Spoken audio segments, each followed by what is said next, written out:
Hello students, आज की इस वीडियो में आज मैं आप लोगों को लेखा शास्त्र के अध्याय 2 के 2.7 लेखांकन के परिवर्तनीय सिद्धांत को पढ़ाने वाला हूं।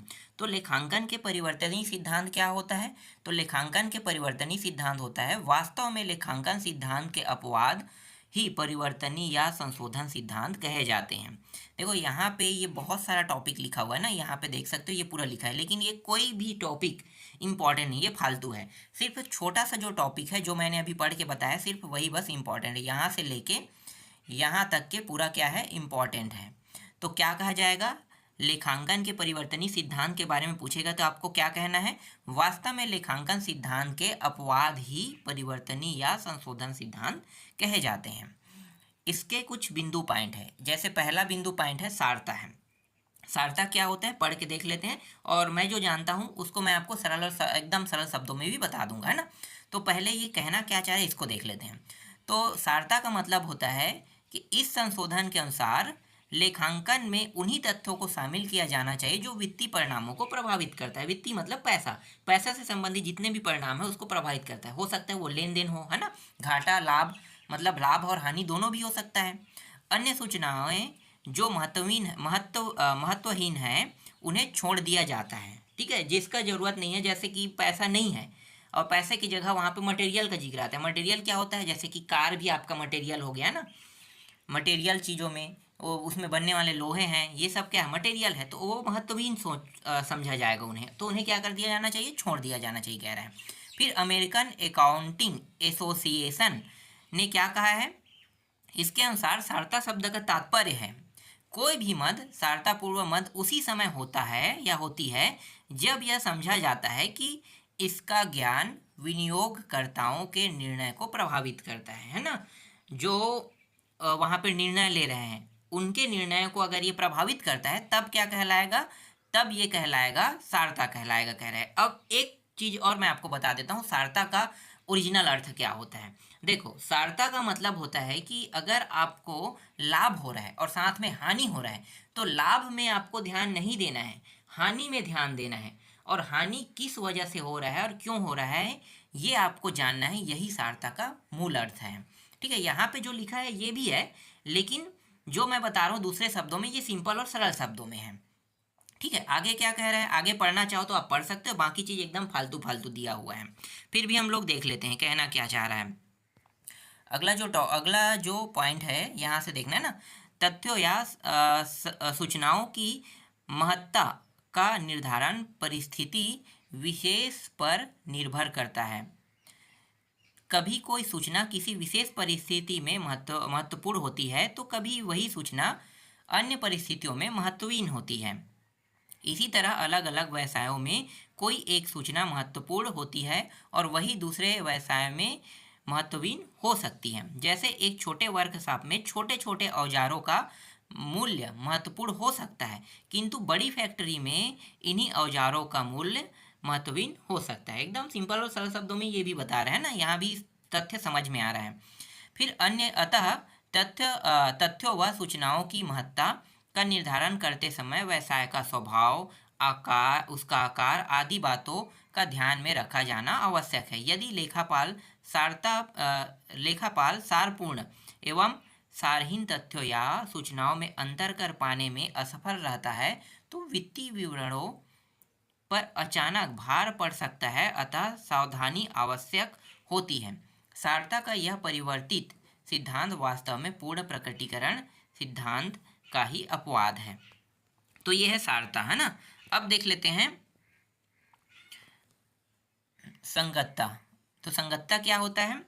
व्यापार या व्यवसाय के मालिकों को अपने व्यापार या निष्कर्ष या परिणाम निकालते समय यह आवश्यक होता है कि लेखांकन के विभिन्न नियमों का समान रूप से प्रयोग किया जाए, है ना। जितने भी नियम कानून है लेखांकन के, उनका समान रूप से क्या करना चाहिए? प्रयोग करना चाहिए, कह रहे हैं। जिस पद्धति या विधि का चुनाव कर एक बार लिया जाए उसमें बार बार परिवर्तन नहीं करना चाहिए। तो इसका कहने का मतलब है कि अगर आप किसी नियम कानून का उपयोग कर रहे हैं तो उस पर आप ले रहे हैं, तो अगर उसको परिवर्तन करते हो तो आपको ही नुकसान होगा, है ना। तो इसलिए बार बार परिवर्तन नहीं करना चाहिए। व्यापार संबंधी महत्वपूर्ण निर्णय लेने एवं दो अवधियों के मध्य तुलना करने की प्रक्रिया को सरल बनाने के लिए सभी वित्तीय विवरण एक जैसा बनाया जाए। इसी परंपरा को एक रूपता की परंपरा या संगतता कहते हैं। उदाहरण के तौर पर अंतिम रहतियां का मूल्यांकन करने के लिए स्थायी संपत्ति का ह्रास एक ही विधि से लगाना चाहिए, परंतु इसका यह आशय नहीं है कि हम नवीन तकनीक को ना शामिल करें। इसके बाद नेक्स्ट टॉपिक देखते हैं। ठीक है, ये भी खत्म हो गया दूसरा टॉपिक। इसके बाद देखो तीसरा टॉपिक। तीसरा टॉपिक है सतर्कता, है ना। तो ये क्या होता है, और इसको दूरदर्शिता भी कहते हैं, दूरदर्शिता या सतर्कता। तो अधिकतर कोई बिजनेस करते हैं ना, तो बिजनेस करने वाले लोग जो है पहले से ही होने वाले हानियों के बारे में अंदाजा लगा लेते हैं। इसे हम सतर्कता या दूरदर्शिता कहते हैं। हो सकता है हमें इन चीज़ों में घाटा हो सकता है। सिंपल शब्दों का, तो एक बिल्डिंग बनाते हैं ना, तो बिल्डिंग बनाते हैं तो उसका स्ट्रक्चर बनाते हैं, और बहुत लंबा टाइम लगता है इसमें। ठीक है, आप पहले स्ट्रक्चर बनाने के बाद निकालोगे इसमें रेत कितना लगे, गिट्टी कितना लगेगा, ईंट कितना लगेगा, पानी कितना लगेगा, सब चीज़ निकालना पड़ता है। निकालने के बाद जैसे वहाँ पे केबल वायरिंग होगा, तार बिछाया जाएगा, सब चीज़ को ये ध्यान देना पड़ेगा, है ना। अगर आप एकाएक करते हैं, आज के आज ही करोगे, आज ही बनवाना चालू कर दोगे, तो चीज़ें क्या होते हैं, बिगड़ जाता है ना। तो इसीलिए सतर्कता मतलब आपको पहले से क्या करना पड़ेगा, पहले से उनका अंदाज़ा लगाना होगा, जिससे क्या होगा, होने वाले घाटे के बारे में या घाटा ना हो, इसका आपको ध्यान में रखना है। तो ये कहलाता है सतर्कता कहलाता है। चलो अब ये लिखा क्या है इसको भी देख लेते हैं कि ये किस चीज़ के बारे में बता रहा है और किस चीज़ के बारे में सतर्कता कह रहा है। सतर्कता आपको समझ में आ गया, है ना, या दूरदर्शिता आपको समझ में आ गया। चलो पढ़ें। लेखांकन में सतर्कता से आशय संभावित हानियों के प्रति सावधानी रखने से। अभी जैसे मैंने आपको बताया ना, दूसरे शब्दों में लेखांकन करते समय भविष्य में होने वाली संभावित हानियों से बचने के लिए हानियों के घटित होने के पहले उनकी व्यवस्था कर लेनी ही सतर्कता है।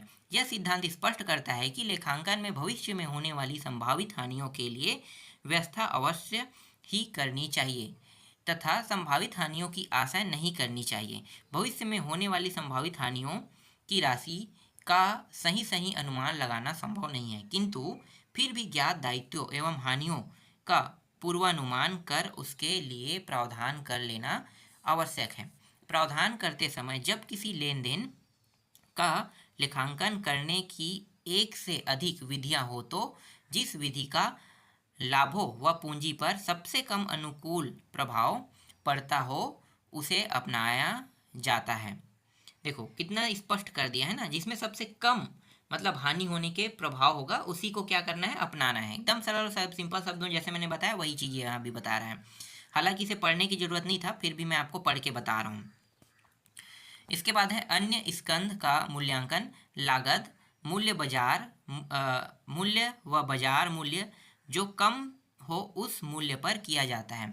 दूसरा, देनदारों से डूबत ऋण की हानि होने के पूर्व ही डूबत ऋण संचय या संदिग्ध ऋण संचय का आयोजन किया जाता है। व्यवसाय की किसी अन्य पक्षकार से चल रहे मुकदमे में दावे का आयोजन पहले से ही कर लिया जाता है, यद्यपि इसका निर्णय व्यवसाय के पक्ष में भी हो सकता है। चलो इसके बाद है 2.8 में आते हैं, है ना। 2.8 क्या है, लेखांकन सिद्धांतों की प्रकृति या विशेषताएं। तो लेखांकन सिद्धांतों की प्रकृति या विशेषताएं क्या होता है, तो चलो इसको भी पढ़ के देख लेते हैं। लेखांकन सिद्धांतों को मार्गदर्शक माना जाता है जो लेखांकन व्यवहारों के लिए प्रमाप प्रदान करते, जिसके आधार पर व्यवसायिक उपक्रम की वित्तीय स्थिति प्राप्त होती है। लेखांकन सिद्धांतों का क्रमिक विकास हुआ है जो लंबी अवधि के अनुभव एवं आवश्यकता के परिणाम है, जिसका मूल्यांकन सर्वमान्यता या सर्वग्राहता के आधार पर न होकर सामान्य स्वीकृति के आधार पर किया जाता है। लेखांकन सिद्धांत अनुभव एवं प्रयोग के आधार पर बनाए गए हैं जो दृढ़ नहीं किंतु लोचपूर्ण है। यही कारण है कि सिद्धांतों में समय समय पर परिवर्तन किया जाता है जिससे समाज की बदलती हुई आवश्यकताओं की पूर्ति कर सके। पहला पॉइंट है मनुष्यकृत सिद्धांत। क्या होता है मनुष्यकृत सिद्धांत, तो मनुष्य के सिद्धांत का मतलब होता है लेखांकन के सिद्धांत मनुष्य द्वारा लाए गए हैं। मनुष्य अपने ज्ञान, आवश्यकता, तर्क एवं प्रयोग के आधार पर सिद्धांतों का प्रतिपादन करते हैं। दूसरा है 3 तत्वों की मान्यता, और इसके अंदर भी कुछ पॉइंट दिए हुए हैं ना। तो जैसे कि औचित्य होता है, औचित्य से आशय लेखांकन के उन सूचनाओं से है जो आवश्यक हो और उद्देश्य की पूर्ति कर सकें। दूसरा है उद्देश्यपूर्ण। लेखांकन सिद्धांत व्यक्तिगत विचारों से प्रभावित नहीं होनी चाहिए। तीसरा है व्यवहार्यता। तो व्यवहार्यता क्या होता है? इसका तात्पर्य है कि सिद्धांतों का बिना किसी दुविधा एवं जटिलता के साथ प्रयोग करना, जिससे अतिरिक्त समय एवं श्रम न लगे। सरल शब्दों में ये भी है ना, जिससे अधिक समय ना लगे और ये एकदम जटिल भी ना हो, सुविधा के साथ हो जाए, कह रहे हैं। चलो तीसरा देखो, प्रगतिशीलता। प्रगतिशीलता क्या होता है? तो प्रगतिशीलता का मतलब होता है लेखांकन सिद्धांतों के समय एवं विकासशील परिस्थितियों के अनुसार प्रगतिशीलता पाई जाती है। इन सिद्धांतों पर विभिन्न प्रथाओं, पद्धतियों एवं रीति रिवाज का प्रभाव पड़ता है। चौथा है विस्तृत सूची का अभाव। लेखांकन के सिद्धांतों की कोई ऐसी सूची नहीं है जिसमें लेखांकन के सभी सिद्धांत एक स्थान पर मिल सके। पांचवें, सिद्धांत के प्रयोग में अंतर। एक कार्य के लिए अलग अलग स्थानों पर अलग अलग सिद्धांत का प्रयोग में लाया जाता है। इसके बाद है 2.9, है ना, 2.9 लेखांकन प्रमाप। क्या होता है लेखांकन प्रमाप? तो लेखांकन के सर्वमान्य स्वीकृति सिद्धांतों को लेखांकन की परंपराओं तथा अवधारणाओं के आधार पर विकसित किया गया है। विकसित किए गए इन सिद्धांतों में वित्तीय व्यवहारों के लेखांकन के लिए अनेक वैकल्पिक रीतियाँ विद्यमान हैं। लेखांकन की रीतियों में भिन्नता के कारण एक ही प्रकार के अलग अलग व्यावसायिक संस्थाओं द्वारा तैयार किए गए वित्तीय विवरणों में सफलतापूर्वक व तुलनात्मकता का नितांत अभाव है।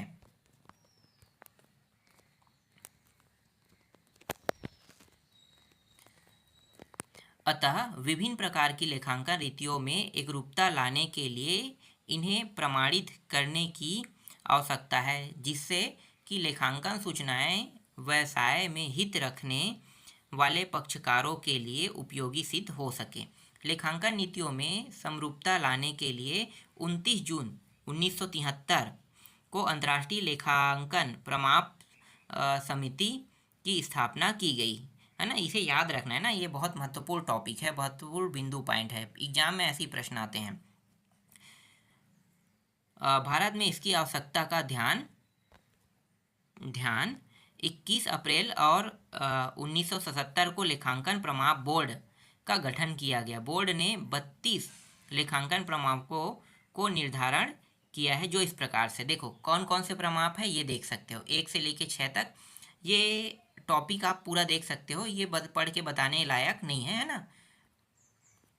इसको सिर्फ आपको एक आध बार पढ़ लेना है और इनके बारे में जानना है। हालांकि 32 है, 32 के 32 आपको याद तो रखना है, लेकिन याद नहीं रहेगा तो कोई दिक्कत नहीं, पढ़ोगे भी नहीं तो भी कोई दिक्कत नहीं है। एग्जाम में इतना टफ लेवल से प्रश्न नहीं आता है कि आपको 32 के 32 लिखना पड़े, है ना। तो आप 6 करके 8 करके इस तरीके से आप रट सकते हो।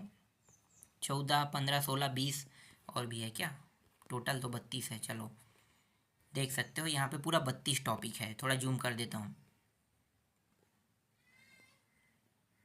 ये रहा पूरा 32।